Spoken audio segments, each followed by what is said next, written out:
কি ক্লাস ছিল? কি ক্লাস ছিল? আবার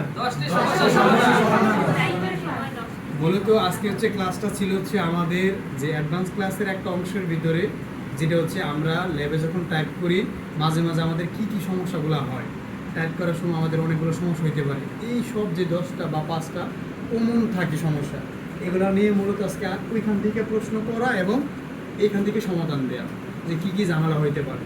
তাহলে হচ্ছে আজকে আমাদের যে সমস্যাগুলো ছিল, যে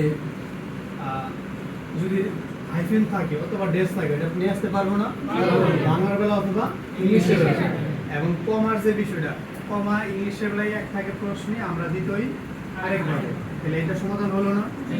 এবং আর হচ্ছে এই যে একটু আগে যে শিখালাম যে সেই যে লাইন, এটাকে কি বলে?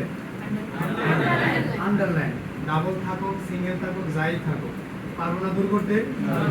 যদি একটা টেক্সট আপনি যে ফন্টে লিখছেন ওই ফন্টে লেখার পরে যদি দেখা গেছে অন্য একটা ফন্টে চলে আসে, তাহলে আমরা ফেরত আনতে পারবো না। কিভাবে আনবো?